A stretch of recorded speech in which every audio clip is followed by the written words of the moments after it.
If the Western mind or Western man is very worldly, into the other, oriented towards the other person, heaven is in your arms, so to speak, which the Eastern man may be less inclined to say, then you're saying that's why the Western man, being so much involved with the other, has to clean up his act. He has to get his life, which is at the moment very much into the other, addicted to the other.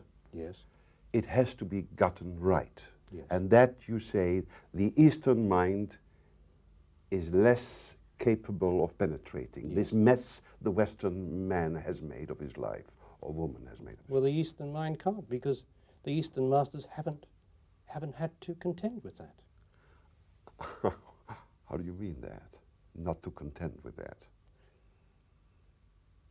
Well, an Eastern master hasn't had the experience that I have had at the West. No chance. True. No chance. That's true. No chance. He can't do it. He can't even handle the West.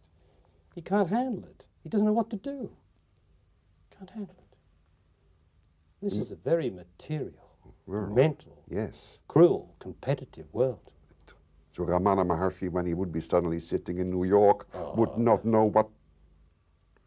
He would get back to his mountain As fast as he could. He couldn't handle New York. Yeah, yeah. I can handle New York. That's the point. Yes, I can handle anyone who wants to talk to me. They can talk poetry. Eastern masters will talk poetry. Yes. But poetry doesn't solve anything. Poetry's beautiful, but it's no good to to enlightenment. You can be enlightened in the moment while you read beautiful poetry or something. That is enlightening in the moment, but enlightenment is an uninterrupted state of knowledge, of never being unenlightened again, not just partially for a while.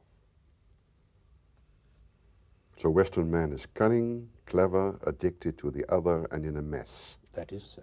And you, as a man of the West, who has gone through the experience of the West, is more capable of penetrating that mess. And I know all his tricks, every one of them, because I know myself. I am he whom I deal with. I am he. You've gone through. Every man is myself. That's right. And myself is pain, unhappiness, yesterday, the past. And I know myself. Therefore, I know every man is unhappiness. And because I am me, because I am master, I can show him the place inside of him where this place is. I can take him there if he is willing. If he is not willing, I have nothing to speak to him about. Why should I? I'm not here to teach anybody who is not willing. But if he is willing, and he wants to come all the way, I will show him the way. But it will be not out into the other.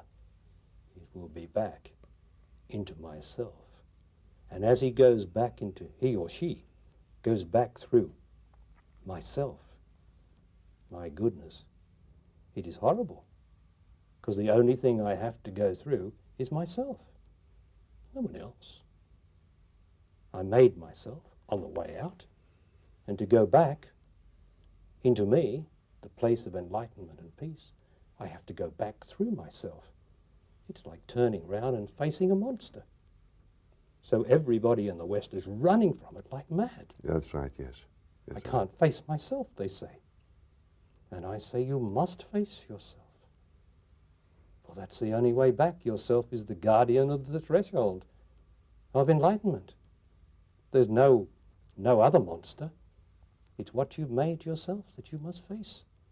And this is horrible for all of us. Is this Western mind or Western man so phobic about this message because they know intuitively that when they go inwards, so to speak, the kingdom is inwards, inside, you're liable to die to everything that you are not. In other words, that is a fear of death, so much prevalent in the West, and therefore refusing to go inwards. You are facing death. You are facing the death of everything. You are facing yourself.